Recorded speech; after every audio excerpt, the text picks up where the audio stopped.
নমস্কার সবাইকে, আমি করবী পট্টনবিশ। তো আজকে চলে আসলাম বাংলাদেশ শিল্পকলা একাডেমিতে, যেখানে অনুষ্ঠিত হচ্ছে 24তম নবীন শিল্পী চারুকলা প্রদর্শনী। এখানে মূলত বাংলাদেশের বিভিন্ন বিশ্ববিদ্যালয় থেকে ছাত্রছাত্রীরা অংশগ্রহণ করেছে। তারা তাদের কাজকর্ম এখানে প্রদর্শনী করছে। মূলত 191 জন ছাত্রছাত্রী এই প্রদর্শনীতে তাদের কাজ দেখানোর সুযোগ পেয়েছে। তো চলুন আজকে আমরা এই প্রদর্শনীতে এক্সপ্লোর করি আর জানি কি কি ধরনের কাজ করে যাচ্ছে আমাদের ছাত্রছাত্রীরা।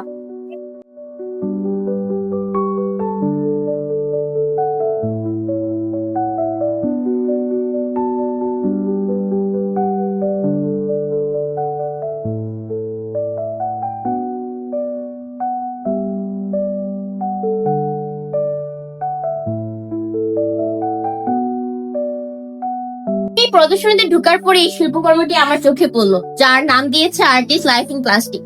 আমার এই শিল্পকর্মটি দেখে মনে হচ্ছে শিল্পী এখানে বোঝাতে চেয়েছেন যে মানুষকে প্লাস্টিক কিভাবে জড়িয়ে ধরেছে। তার মধ্যে উনি একটি ছোট প্রদীপের মতো বা মোমবাতির মতো রেখেছেন, যা থেকে হয়তো শিল্পী বোঝাতে চেয়েছেন যে এই যে আমাদের মধ্যে কিন্তু একটা আশার আলো রয়েছে, যে আমরা এই প্লাস্টিক দূষণ থেকে নিজেদেরকে বাঁচাতে পারি, পৃথিবী যাতে প্লাস্টিক থেকে মুক্ত হয় সে পথে আমরা কাজ করতে পারি। তো এই শিল্পকর্মটির পাশেই আরেকটা শিল্পকর্ম আমরা দেখতে পাচ্ছি, যার নাম আর্টিস্ট দিয়েছেন lost fill in the end. তো এই শিল্পকর্মটি দেখে আমার খুব ভালো লাগছে। মনের মধ্যে আছে না, কোনো শিল্পকর্ম দেখলে মনে মনে একটা উৎফুল্ল ফিল হয়, ভালো লাগা কাজ করি। শিল্পকর্মটি ঠিক তেমনই একটা। আমাদের আশেপাশে আমরা বিভিন্ন ধরনের মানসিক সমস্যায় ভুগে থাকি, অনেক কিছু আড়ালে না আমাদের মাঝখান থেকে হাসিটা চলে যায়। শিল্পী খুব সুন্দর ভাবে যে হাসি আমাদের জন্য কতটা গুরুত্বপূর্ণ তা এই শিল্পকর্মটির মাধ্যমে বুঝিয়েছেন, যা থেকে সত্যি অনেক প্রাণোচ্ছল লাগছে। দেখি পরে আমরা আর কি কি এক্সপ্লোর করতে পারি। আসলে আমি কিছুক্ষণ ধরেই না এই শিল্পকর্মটি থেকে দেখছিলাম যে আমাদের সমাজে এই যে এখন একটা মানসিক সমস্যার মতো রোগ সৃষ্টি হয়েছে, এর পেছনে কারণগুলো কিন্তু আমাদের সন্তানের, আমি মনে করি ছোটবেলা থেকেই তৈরি হয়ে থাকে।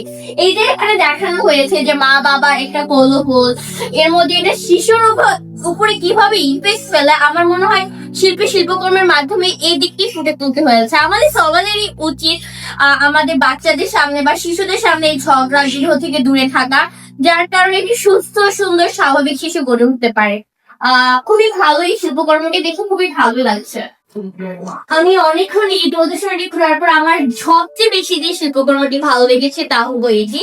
আমি ডেসক্রিপশনে পড়ছিলাম, আমি এখানে শিল্পী বোঝাতে চেয়েছেন যে কৃত্রিম বুদ্ধিমত্তা বা কৃত্রিম প্রতিবন্ধকতা আমাদের জীবনকে কিভাবে আকৃষ্ট করে রেখেছে। আসলে এই শিল্পকর্মটি দেখে আমার তাই মনে হচ্ছে যে একটি সতেজ গোলাপ ফুল প্লাস্টিকের ভিতরে আবৃত হয়ে আছে, সে নিঃশ্বাস নিচ্ছে। যেভাবে আমরা প্রতিটা মানুষ এই কৃত্রিম জগতের সাথে বেঁচে আছি, আমরা প্রতিনিয়ত নিঃশ্বাস নিয়েই যাচ্ছি একটা সবুজ সতেজ দেশ বা পৃথিবী পাওয়ার জন্য। তো আসলে খুবই ইউনিক ভাবে চিত্রকর্মগুলো বা শিল্পকর্মগুলো আর্টিস্টরা বুঝিয়ে তুলেছেন।